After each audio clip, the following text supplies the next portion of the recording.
Buenas noches, hermanos. Vamos a dar inicio a nuestro estudio del día de hoy.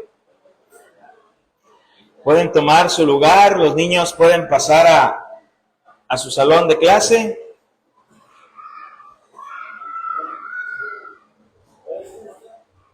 Vamos a iniciar con el tema de hoy.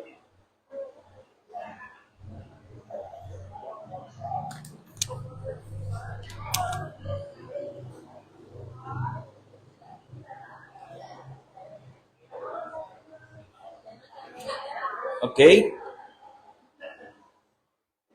Los niños pueden pasar a su salón.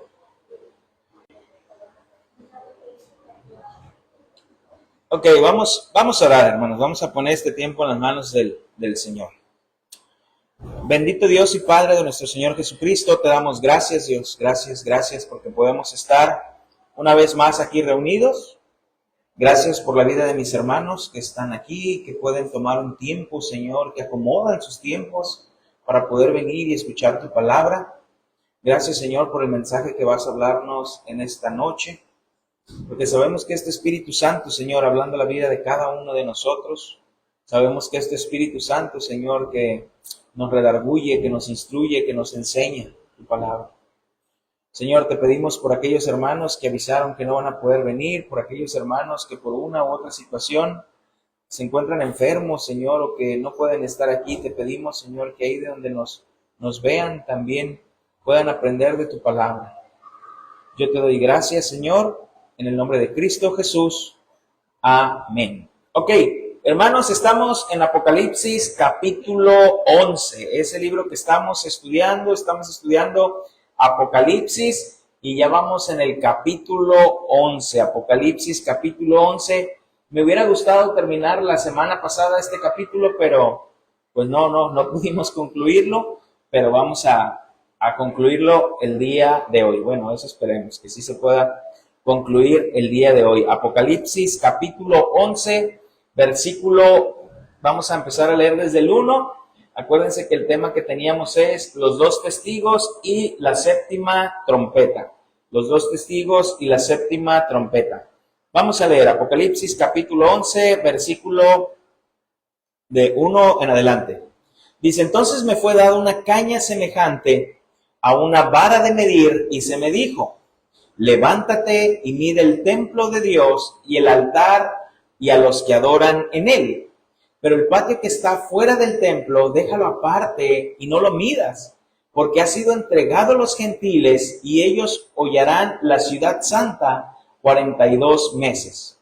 Y daré a mis dos testigos que profeticen por 1270 días, 60 días, vestidos de cilicio. Estos testigos son los dos olivos y los dos candeleros que están en pie delante del Dios de la tierra. Si alguno quiere dañarlos, sale fuego de la boca de ellos y devora a sus enemigos, y si alguno quiere hacerles daño, debe morir él de la misma manera. Estos tienen poder para cerrar el cielo, a fin de que no lluevan los días de su profecía, y tienen poder sobre las aguas para convertirlas en sangre, y para herir la tierra con toda plaga cuantas veces quieran.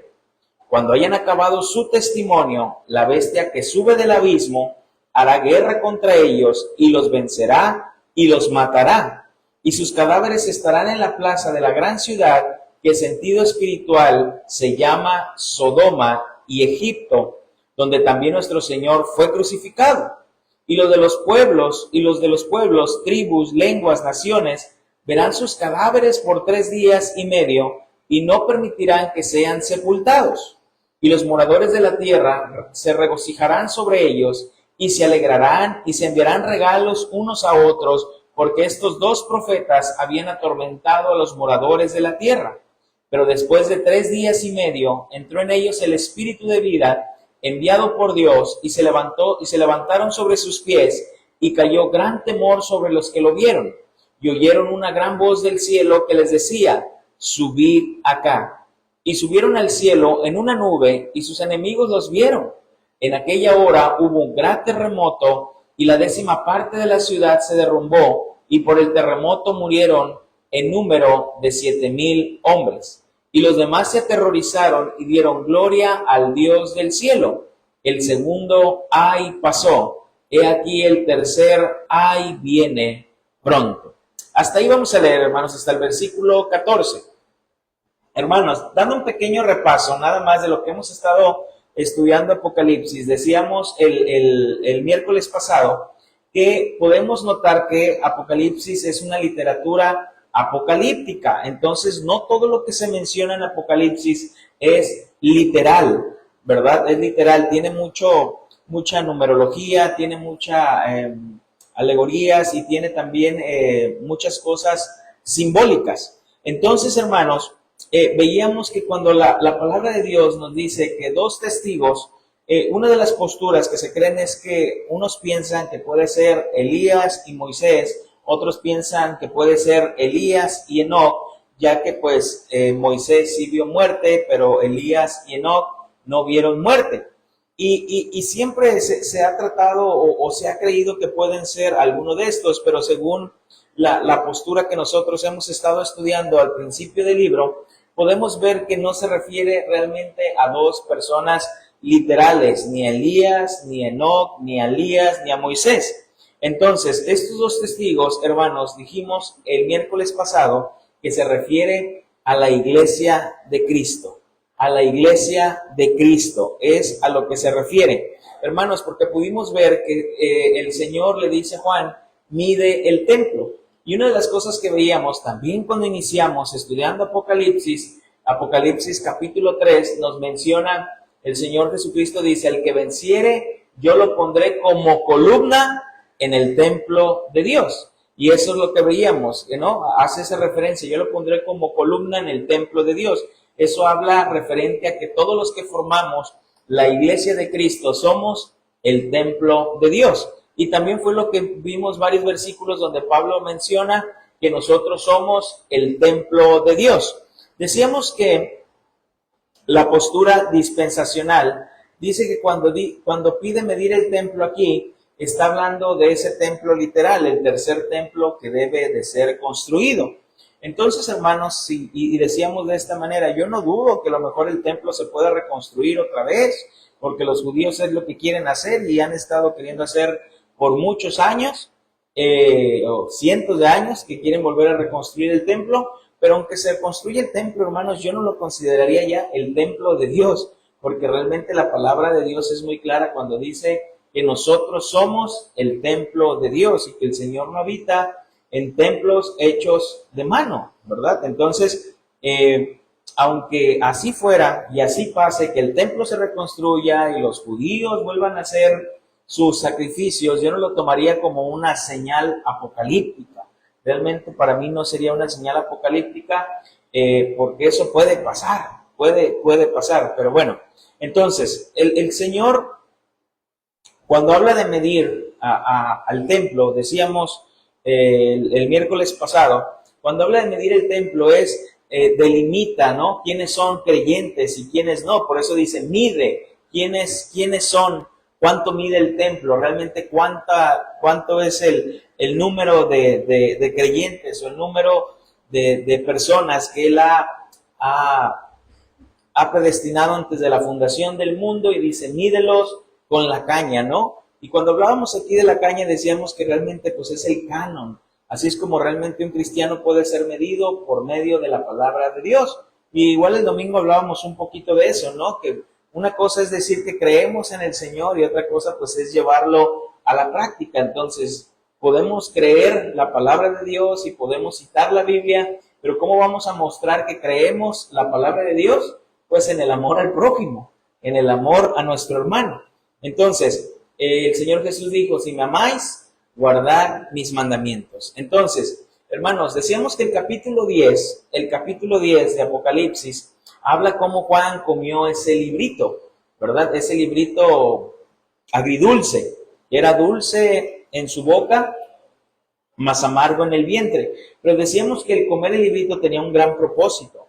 ¿Cuál era ese gran propósito? Pues que ese librito o eso que comía tenía que ser predicado, ¿no? Tenía que ser predicado, y es así que podemos ver a la iglesia testificando o a la iglesia predicando. Entonces, esa es la misión de la iglesia. Por eso decíamos que los dos testigos que se mencionan en Apocalipsis hace referencia a la iglesia de Cristo. Y también decíamos, algunos se pueden preguntar, pues ahí dice dos testigos, ¿y por qué dices que la iglesia de Cristo? Y la respuesta, pues Zacarías, agarrando pasaje de Zacarías dice que estos testigos son,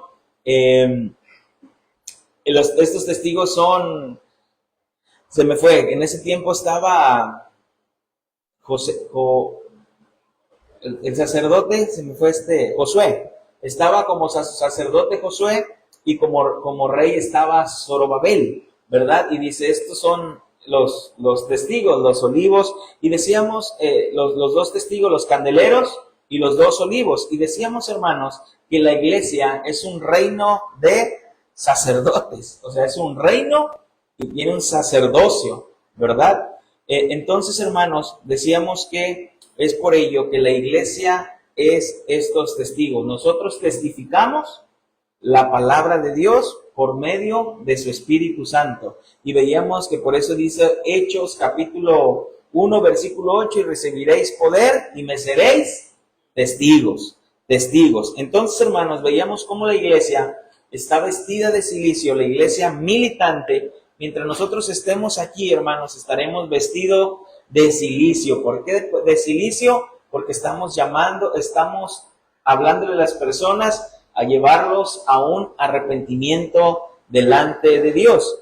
Pero la iglesia celestial, la que ya está con el Señor, está vestida de lino fino. Entonces, hermanos, nos quedamos en el versículo 6 y hoy vamos a iniciar estudiando desde el versículo 7, ¿ok? Dice, cuando haya acabado su testimonio, la bestia que sube del abismo hará guerra contra ellos y los vencerá y los matará. Y sus cadáveres estarán en la plaza de la gran ciudad que en sentido espiritual se llama Sodoma. Fíjense lo que dice la palabra de Dios. En sentido espiritual se llama Sodoma y Egipto, donde también nuestro Señor fue crucificado. Y los de los pueblos, tribus, lenguas y naciones verán sus cadáveres por 3 días y medio y no permitirán que sean sepultados. Versículo 10. Y los moradores de la tierra se regocijarán sobre ellos y se alegrarán y se enviarán regalos unos a otros, porque estos dos profetas habían atormentado a los moradores de la tierra. Hermanos, otra vez, repito, si nos agarramos y vemos totalmente Apocalipsis o queremos ver Apocalipsis en este pasaje como literal y decimos, no, es que ahí dice que los dos profetas fueron muertos y que vieron sus cadáveres y estaban ahí en la ciudad de Jerusalén y dice que lo vio toda lengua, tribu y nación, pues ahora con el internet todos pueden verlo desde cualquier parte del mundo. Hermanos, obviamente que si lo hablamos de esta manera, pues se puede parecer que sí es así, hermanos. Pero si estamos entendiendo el contexto de quiénes son estos testigos, qué es la iglesia, no vamos a caer en especulaciones porque estamos hablando de la iglesia. Hermanos, repito con Hechos 1:8. La palabra de Dios dice, pero recibiréis poder cuando haya venido el Espíritu Santo sobre vosotros. ¿Y qué dice? Y todo el mundo los amará. Eso dice. Todo el mundo los amará, todo el mundo los premiará, todo el mundo querrán ser como ustedes. Claro que no dice eso. Dice, cuando ustedes reciban el poder del Espíritu Santo, ustedes me van a ser testigos. Y esa palabra testigos es martus o es mártir, ¿verdad?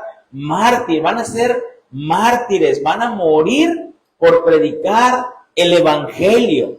Entonces, me seréis testigos, hermanos. ¿A qué voy con esto? La gente se opone al Evangelio. La gente siempre se va a oponer al Evangelio.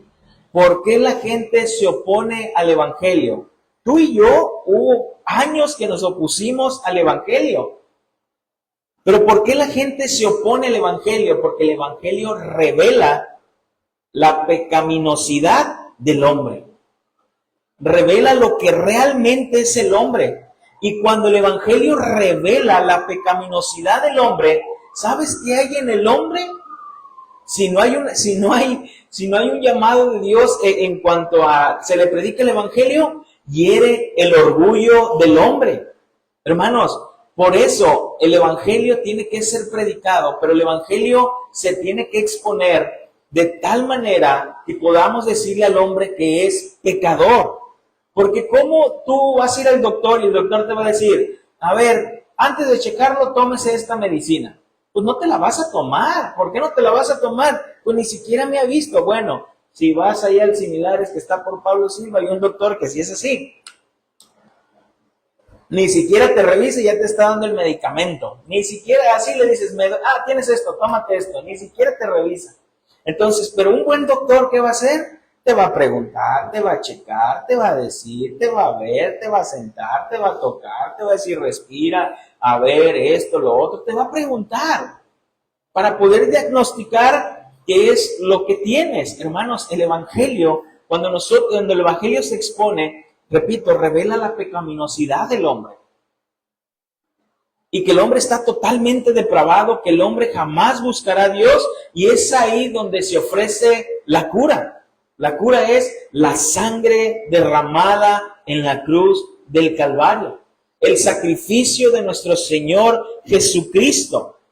Por eso, hermanos, no debemos empezar predicando y decir, el Señor te ama, porque si después le dices a la gente que es pecadora, te va a decir, pero si el Señor así me ama, pues yo puedo seguir con mi vida. Porque el Señor así me ama, tal como soy. Por eso dice el pastor Sugel, cuando prediques no digas el Señor te ama tal como eres, di el Señor te ama a pesar de lo que eres. A pesar de lo que eres. Y esa palabra tal y a pesar hace un abismo de diferencia. Entonces, hermanos, el Evangelio es esa tomografía que se hace al corazón del hombre. Hermano, entonces, habrá guerra o hay guerra contra la iglesia militante. Hay una guerra contra la iglesia militante. La iglesia de Cristo, hermanos, siempre ha sufrido persecución. Siempre ha sufrido persecución. Pudiéramos decir, no, es que hubo unos años de paz para algunos, pero para otros no, hermanos. Nosotros aquí en México no estamos siendo perseguidos, pero en otros países sí, por predicar el Evangelio. Pero la iglesia siempre ha tenido persecución de una u otra manera. Unos porque están siendo perseguidos para darles muerte, pero somos perseguidos cuando hay una crítica abierta a la enseñanza de nuestro Señor Jesucristo. Somos perseguidos cuando hay una resistencia silenciosa y la negación de su verdad.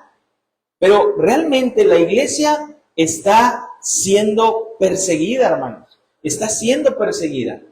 La iglesia militante, y cuando hablo militante es la que estamos aquí todavía militando, la que estamos en este mundo, aún aquí en el mundo, estamos sufriendo persecución.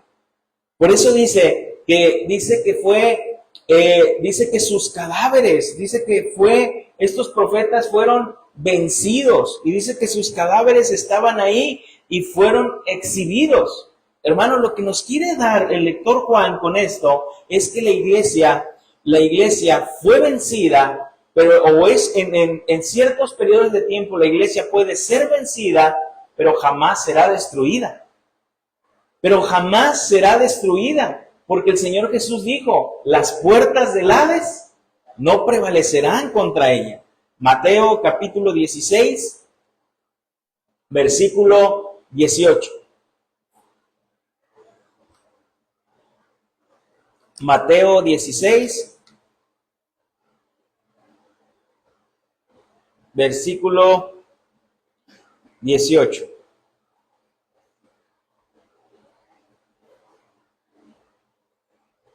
Te lo voy a leer en la palabra de Dios para todos y dice así: también te digo que tú eres Pedro, y construiré mi iglesia sobre esta roca. Las fuerzas de la muerte no la derrotarán. Hermanos, repito, debemos de tener mucho cuidado cuando estudiamos Apocalipsis. Si nosotros nos vamos a estudiar Apocalipsis de una forma morbosa, en el sentido de que queremos encontrar y especular y ver y querer adivinar, y cuándo será esto, cuándo será lo otro, y ahorita con lo que estaba de lo del Papa, ¿verdad? Y ahora sí será el Papa negro, será el Papa moreno, porque dice, hermano, ¿qué culpa tiene si el Papa, este Papa era moreno? ¿Qué culpa tiene? ¿Qué culpa tiene de ello? Estaba viendo un video donde suben que hace 12 años es ese video, pero el hermano sigue manteniendo cierta postura, el hermano Armando Alducin, que él se ha metido tanto a este tema y se ha desviado tristemente, hermanos, a tal grado de especular tanto que en una de esas dice, varios teólogos que yo estoy leyendo afirman que casi el próximo papa puede que sea un extraterrestre.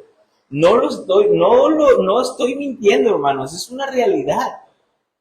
Un extraterrestre. ¿Y por qué saca él esta postura de un extraterrestre? Porque habla de Daniel cuando es esa figura que los pies son barro mezclado con hierro. Y dice barro, esa palabra barro en el hebreo es cera, es semen, es esperma, pero el hierro puede ser otra raza. Y es por ello que estamos viendo tanto contacto ahorita con los extraterrestres y no tardamos en ver que yo salí embarazada de un extraterrestre. Y hermanos, eso sería caer en especulaciones. Y yo no estoy diciendo que el hermano Armando Alducin sea hereje ni nada de eso, no, al contrario, tiene mensajes muy buenos, muy, muy buenos. Cuando se habla de doctrina primaria, cuando se habla sobre la familia, pero no escuches escatología con el doctor Armando Alducin, porque realmente no tiene una escatología correcta. Y varias veces ha fallado y varias veces se ha equivocado hasta que algunos de ustedes saben que llegó al punto de decir que Jesucristo ya venía, no, ya en un mes, yo hasta el mes, ¿no? Y que el día y la hora nadie la sabe, pero el mes sí. Hermanos, eso es caer en ciertas especulaciones. Entonces, hermanos, la iglesia militante, mientras busque agradar al Señor, será un desagrado para el mundo. Mientras busques agradar al Señor, será un desagrado para el mundo. Hermanos, pero tristemente, el cristianismo de hoy no busca ser testigo. El cristianismo de hoy no busca ser testigo. El cristianismo de hoy no busca ser mártir. Lo que el cristianismo de hoy busca es congraciarse con el mundo. Es congraciarse con el mundo. Y Juan está diciendo a sus lectores, los testigos o estos dos testigos no tendrán una hermandad con el mundo. Al contrario, cuando mueren o son destruidos, son derribados, perdón, la gente se alegra, se manda regalos, se da de todo porque estos han sido derribados, hermanos. Pero tristemente, repito, el cristianismo de hoy quiere congraciarse. Y fíjate, yo buscaba la palabra congraciar. ¿Qué es congraciar? Porque muchas veces usamos esa palabra. No debemos congraciarnos con el mundo o no debemos congraciarte con estas personas. Pero la palabra congraciar, fíjate lo que yo buscaba, el significado de la palabra congraciar. Dice, se define comúnmente como conseguir la benevolencia o el afecto de alguien. Sin embargo, esta definición, aunque correcta, resulta insuficiente para abarcar la riqueza y matices de su significado. Dice, implica un proceso más profundo que la simple obtención de un sentimiento positivo. Fíjate hasta dónde va más allá la palabra congraciar. Se dice, hablamos de una transformación. Hablamos de un cambio en la percepción que alguien tiene de nosotros, que puede ir desde la hostilidad o la indiferencia hasta la aceptación el favor e incluso la amistad. Hermanos, ¿a qué voy con esto? Que como el cristianismo de hoy no quiere que el mundo o la gente del mundo tenga una mala idea de nosotros como religiosos, como los aburridos, como los apáticos, ha cambiado el mensaje. Se ha cambiado el mensaje. Se ha cambiado el mensaje. Con tal de no ofender a la gente, con tal de que la gente no se sienta mal, con tal de que la gente no se vaya de las congregaciones, el mensaje se ha cambiado. Tienen esa, ¿cómo se puede decir? ¿Se congracian? ¿Es? Con las personas, para que no se vayan a ir. Hermanos, para que la gente, el cristianismo de hoy se ha congraciado tanto con el mundo, para que la gente del mundo acepte a los cristianos sin aceptar el señorío de Cristo. Nos congraciamos tanto que me acepten, aunque no acepten al Señor, pero con que me acepten a mí es más que suficiente. Y decimos, pero por algo se empieza. No, hermanos, no es así. No es así, y eso es lo que el cristianismo de hoy se ha hecho cuando Juan nos deja claro que el mundo no está de acuerdo con lo que testifica, con lo que testifica la iglesia. Por eso vemos que el cristianismo es mucho más hoy una moda que una religión. Es más una moda, hermanos, que más una religión pura y sin contaminación. Por eso es que hoy vemos muchos cristianos en el medio artístico, vemos muchos cristianos como actores, haciendo otras cosas, vemos muchos cristianos, pero te fijas que no son perseguidos, no son atacados, pero como no hay un conocimiento de la palabra de Dios, decimos un avivamiento.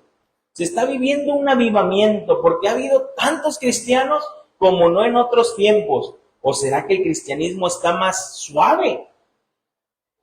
Que ahora cualquiera se puede llamar cristiano. Está más tranquilo. Está más tranquilo el cristianismo. Pero no son perseguidos. Hermanos, por eso ahora quien sea es cristiano, hasta la familia Montaner, son cristianos. Y salen cantando y diciendo gloria a Dios, amén, aleluya. Y sale el hermano Camilo a decir, pues vamos a tener una hija, hijo, hije. Y no dicen nada. No dicen nada, hermanos. Entonces, realmente no está siendo perseguido. Y con esto yo no quiero caer al extremo, hermano, que donde tú llegues tengas que decir, hacer y tengo que ser perseguido. Por eso voy a hablar y voy a decir, no, hermanos. La palabra de Dios nos dice que necesitamos estar preparados a tiempo y fuera de tiempo. Estar preparados para todo. Pero hermanos, ser tolerantes, pero no ser partícipes del pecado, eso es totalmente distinto. Totalmente distinto. Entonces, hermanos,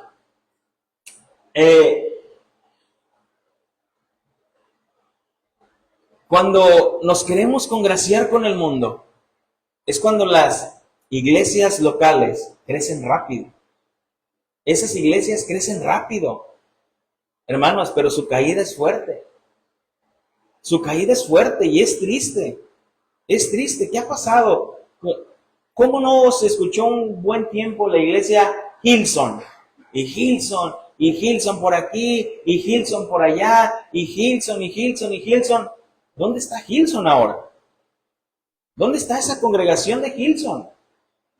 Cuando empezaron a sacar muchas cosas oscuras que había ahí, muchas cosas que taparon, a tal grado de tener hasta demandas judiciales. ¿Dónde está? Estaba viendo un video, no un video, me llegó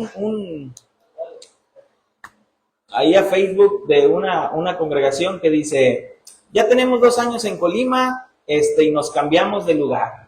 por la gracia de Dios hemos crecido tanto que ya no cabemos ahí. Entonces nos vamos a cambiar a otro lugar y sacaban fotos y las personas y todo, y ya no están. Por si pensabas ir ahí, ya no están, ya se movieron. Es una congregación que inició aquí en Colima hace 2 años, hermanos, y creció como espuma, como la espuma, dicen. Rapidísimo, rapidísimo creció, y nadie me lo cuenta, hermanos, ni yo lo estoy inventando. Pero esa congregación creció porque se empezó a llenar gente de mucho dinero. Gente de dinero empezó a reunirse ahí, y eso no quiere decir que porque la gente es de dinero tenga que ir, pero comenzaron a ir rápido, pues, mis amigos, ahí están, esto y lo otro, y crecieron súper rápido, hermanos. Pero tú ves los mensajes, tú ves lo que se predica, tú ves lo que se enseña, ves cómo se lleva la alabanza, y es para congraciarse con las personas. No importa cómo vivas, no importa lo que hagas, yo no soy nadie para juzgarte, tú tienes un Dios de amor, así que como vivas. Le preguntaban a una persona, ¿y tú por qué asistes ahí? Dice, porque al momento que entras, se siente otra vibra. Se siente otra vibra. La luz, la música, el mensaje, cómo te hacen sentir las personas, es otra vibra. Pero jamás dijo por el mensaje, por la palabra, por la doctrina. Hermanos, decía el pastor Spurgeon, los cristianos no corren peligro cuando son perseguidos, sino cuando son admirados. El cristiano no corre peligro cuando es perseguido, sino cuando es admirado. Y lo que Spurgeon quería decir con esta frase es que la verdadera amenaza para los cristianos no es la persecución, sino la tentación de acomodarse y perder su fe cuando son bien vistos y populares. Y populares. Hermanos, dice aquí entonces Apocalipsis que lo voy a volver a leer, dice en versículo desde el 8, dice, y sus cadáveres estaban en la plaza de la grande ciudad que en sentido espiritual se llama Sodoma y Egipto, donde también nuestro Señor fue crucificado. Y los de los pueblos, tribus, lenguas y naciones verán sus cadáveres por 3 días y medio y no permitirán que sean sepultados. Y los moradores de la tierra se regocijaron sobre ellos y se alegraron y se enviaron regalos los unos a los otros, porque estos 2 profetas habían atormentado los moradores de la tierra. Hermanos, cuando la palabra de Dios nos dice aquí que, repito, no en la ciudad, que habla de la ciudad Jerusalén, dice que es en el sentido espiritual.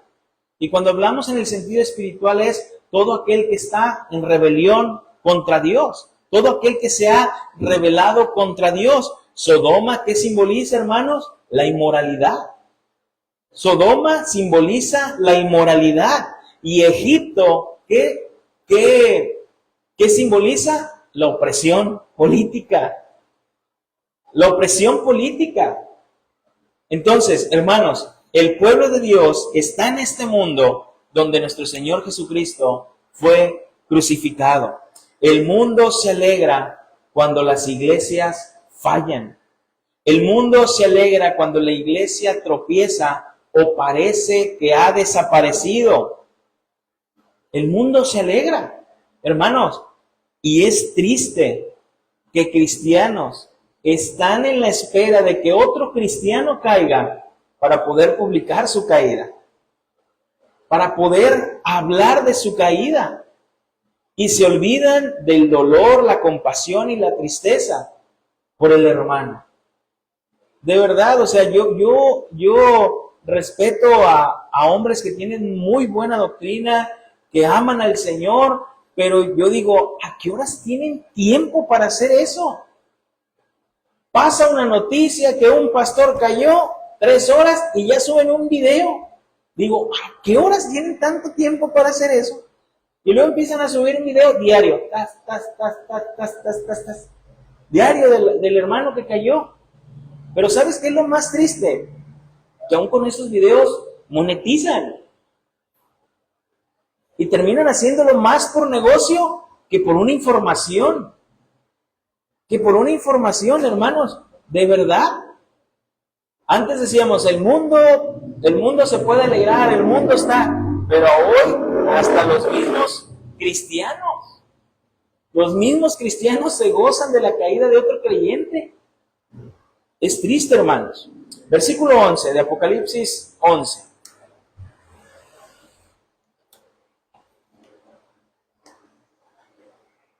Dice, pero después de 3 días y medio, entró en ellos el espíritu de vida enviado por Dios, y se levantaron sobre sus pies, y cayó un gran temor sobre los que los vieron. Y oyeron una gran voz del cielo que les decía, subid acá. Y subieron al cielo en una nube, y sus enemigos lo vieron. Y en aquella hora hubo un gran terremoto, y la 10ª parte de la ciudad se derrumbó por el terremoto, y murieron en número de 7,000 hombres, y los demás se aterrorizaron y dieron gloria al Dios del cielo. El segundo ay pasó, he aquí el tercer ay viene pronto. Hermanos, cuando está hablando de aquí, de que estos hombres fueron resucitados, o los testigos fueron resucitados, hermanos, algunos estudiosos afirman que está hablando cuando la iglesia será resucitada. Que Juan está hablando aquí que cuando la iglesia será resucitada, la iglesia será arrebatada. Otros estudiosos dicen, no está hablando de eso. Recordemos a quién se está refiriendo Juan en ese momento, a quién le está mandando esta carta. A unos lectores que estaban siendo perseguidos, martirizados, estaban siendo degollados, en ese momento los estaban echando en el Coliseo romano. Parecía que la iglesia ya no estaba, pero era el Señor quien la sustentaba y era el Señor quien la iba a hacer salir de ahí. Era el Señor quien la iba a hacer salir de ahí. Hermanos, cualquiera que haya sido o cualquiera que fuera la postura de que el Señor hablaba de sacar a su iglesia en el momento del arrebatamiento, de la segunda venida, que hablara de eso, o ya sea que la iglesia parece como que se va a acabar, pero el Señor levanta esos remanentes. ¿Qué pasó con la Reforma Protestante? Cuando parecía que no había, porque hay algunos que dicen, no, es que los sacerdotes, pregúntale a tu pastor de dónde nació su iglesia. Hermanos, ¿de dónde nació su iglesia? La de nosotros nació con Cristo, la de ustedes nació con Lutero. No, hermanos. Cuando todo parecía que estaba, el Señor tiene su remanente. Tiene su remanente. Completamente tiene su remanente el Señor, hermanos. Ya hay otros hermanos que son más, para mí terminan cayendo más en un fanatismo y defendiendo más una denominación. Algunos dicen, los bautistas siempre han existido, desde Juan el Bautista hasta ahorita. Y el hecho de que no se mencionen, pero ahí siempre han estado. Así que el cristianismo, los bautistas, somos los que... No inventes, no es cierto. No, pero sí, tenemos un árbol genealógico y ahí, basado en este libro, se encontró que ese libro, hermanos, no es cierto, no tiene todo el fundamento. Entonces, no vayamos a pelear por una denominación, hermanos. O sea, estamos hablando del cristianismo. Cuando está hablando aquí que estos dos testigos reciben vida o estos dos testigos son llevados, algunos, repito, piensan en esta postura que habla del arrebatamiento, hermanos, de la segunda venida. Pero no esperemos, nosotros creemos o siempre nos han enseñado o hemos creído que el libro de Apocalipsis está hablando del principio y cómo va a terminar todo. No, hermanos, Juan nos está dando indicios en cada pasaje de que la iglesia triunfa.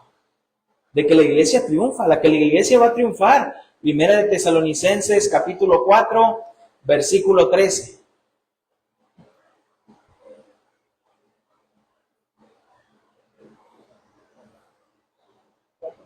Primera de Tesalonicenses 4, 13 al 18.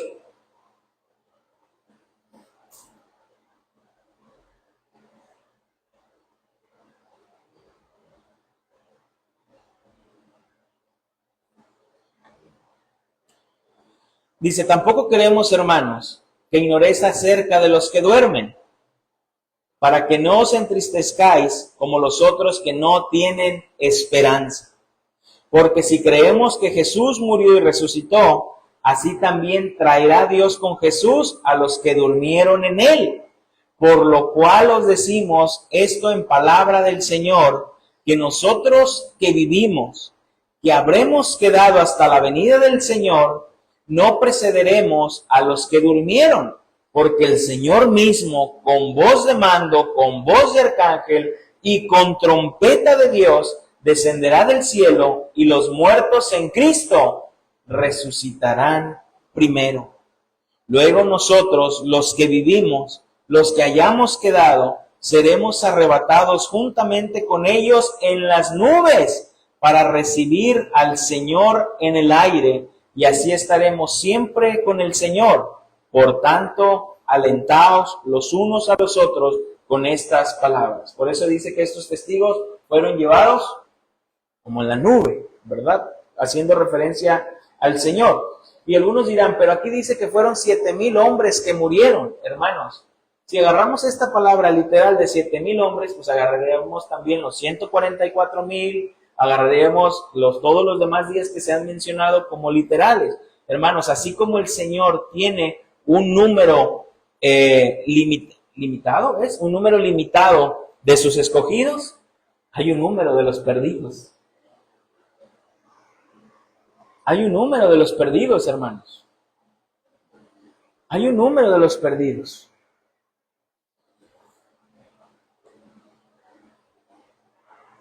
Quiero terminar. Vayamos al versículo 15. Apocalipsis capítulo 11, versículo 15. Entramos al séptimo ángel que tocó la trompeta.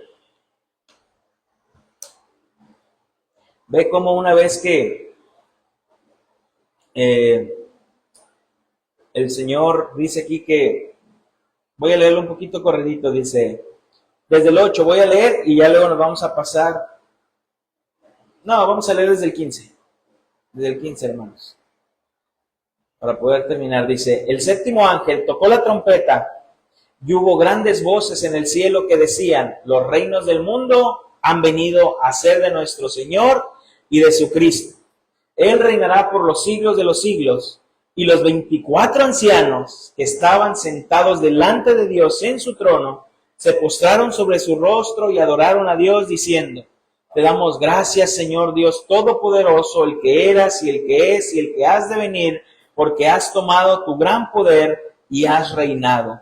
Y se airaron las naciones y tu ira ha venido, y el tiempo de juzgar a los muertos y de dar galardón a tus siervos, los profetas, a los santos, y a los que temen tu nombre, a los pequeños y a los grandes, y de destruir a los que destruyen la tierra. Y el templo de Dios fue abierto en el cielo, y el arca del pacto se veía en el templo, y hubo relámpagos, voces, truenos, un terremoto y grande granizo.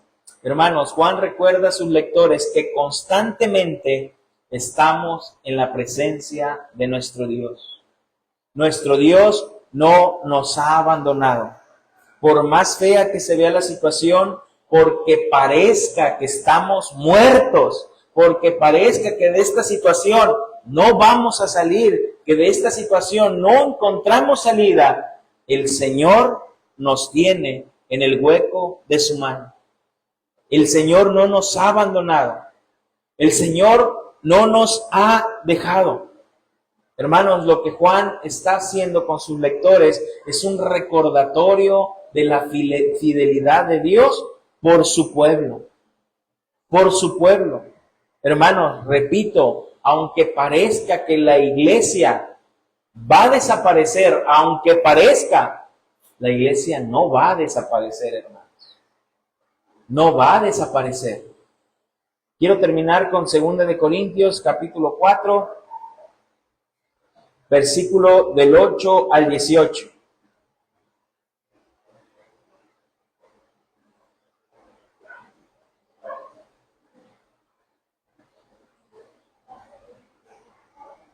Segunda de Corintios 4, versículo del 8 al 18. qué casualidad que cuando estos dos testigos son llevados al cielo, la séptima trompeta es tocada. Es tocada. Segunda de Corintios 4, del 8 al 18. Te lo voy a leer en la palabra de Dios para todos. Dice, por eso, aunque tengamos toda clase de problemas, no estamos derrotados. Aunque tengamos muchas preocupaciones, no nos damos por vencido. Aunque nos persigan, Dios no nos abandona. Aunque nos derriben, no nos destruyen. Donde quiera que vamos, nuestro sufrimiento refleja la muerte de Jesús para que su vida también se vea en nuestro cuerpo. Estamos vivos, pero por la causa de Jesús estamos siempre en peligro de muerte, para que su vida también se pueda ver en nuestro cuerpo mortal. De este modo, nosotros nos enfrentamos a la muerte para que ustedes tengan vida espiritual. Las Escrituras dicen, tuve fe y por eso hablé. Ya que tenemos el mismo espíritu que da fe, nosotros también creemos y por eso hablamos. Sabemos que Dios hizo resucitar a Jesús y estamos seguros de que también a nosotros nos hará resucitar. A ustedes y a mí nos llevará ante su presencia. Todo esto sucede por el bien de ustedes y para que la bondad de Dios llegue cada vez a más gente. De este modo habrá muchos más que den gracias a Dios y esto le dará gloria a Él. Por eso no nos damos por vencidos.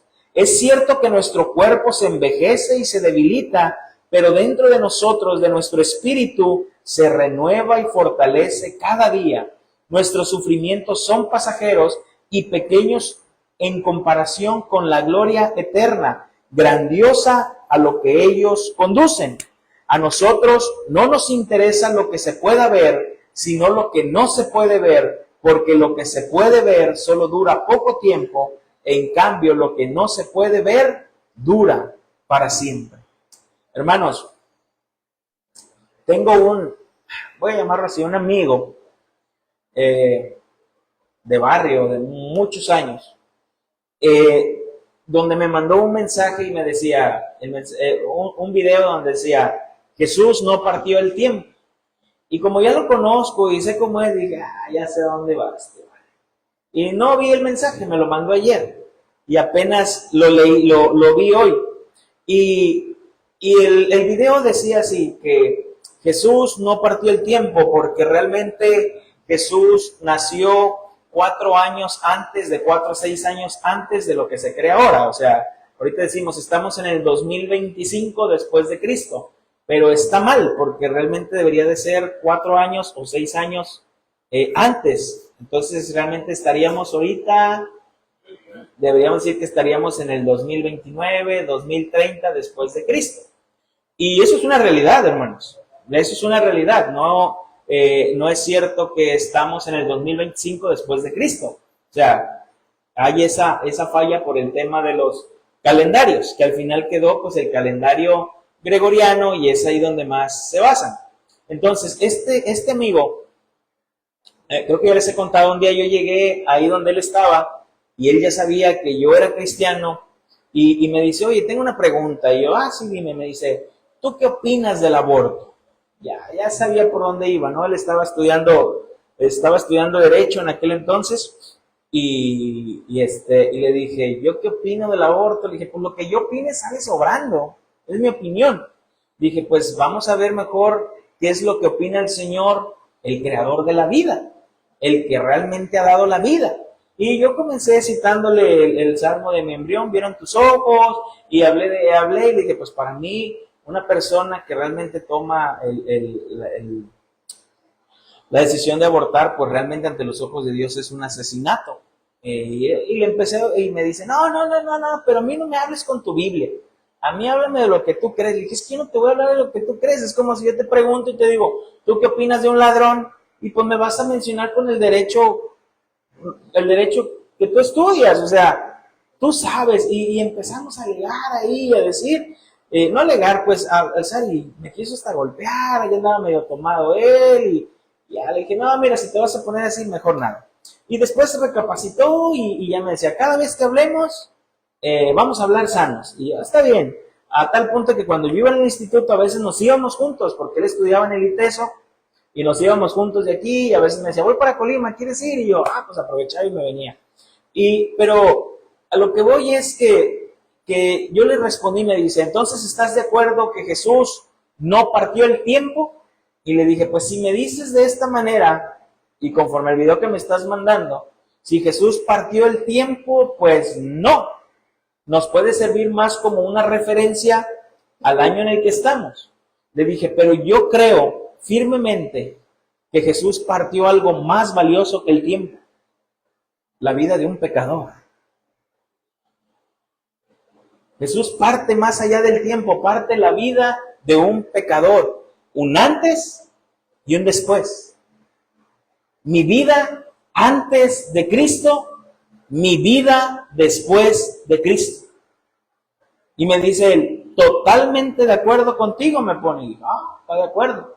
Me dice, porque yo he visto que tu calidad de vida, después de que tú te metiste ahí, tu calidad de vida cambió. Me dice, esas fueron sus palabras, me dice, pero la mía también ha cambiado. Y no necesité ni de religión, no necesité ni de dioses, hombres terrenales a los cuales me han ayudado. Ellos me han ayudado y mi vida ha cambiado. Y yo le respondí, claro que las personas te pueden ayudar completamente. Una persona te puede ayudar a cambiar tu vida, para bien o para mal. Eso dije, estoy totalmente de acuerdo contigo. La única gran diferencia es que el Señor Jesús nos promete que si creemos en Él, tendremos vida eterna. Y eso ningún otro Dios, ni ninguna otra persona te lo puede dar. Te lo puede dar, ningún otro te lo puede dar. Aparte que Él dijo que estaría con nosotros hasta el fin del mundo, cualquiera que sea mi situación. Y prometió que yo estaría con Él por toda una eternidad. Esa es mi fe, le dije, y esa es mi convicción. Y no me la puedes quitar. Me dijo, pues bueno, totalmente de acuerdo contigo. Hermanos, derribados, pero no estamos destruidos. No estamos destruidos. Aunque muchas veces parezca que lo que estamos viviendo o lo que estamos pasando o vamos a pasar, parece que no hay salida, en nuestro Señor Jesucristo hay salida, hay esperanza. El Señor no prometió que no sufriríamos por Él. El Señor nos prometió que estaría con nosotros y pasaríamos una eternidad con Él. Con Él. Hermanos, con esto cerramos el capítulo 11. Capítulo 11 y el próximo miércoles iríamos al capítulo 12. Capítulo 12. Vamos poco a poquito, paso a paso, pero firmes. Así que, hermanos, nosotros somos testigos, debemos testificar la palabra del Señor. Vamos a orar.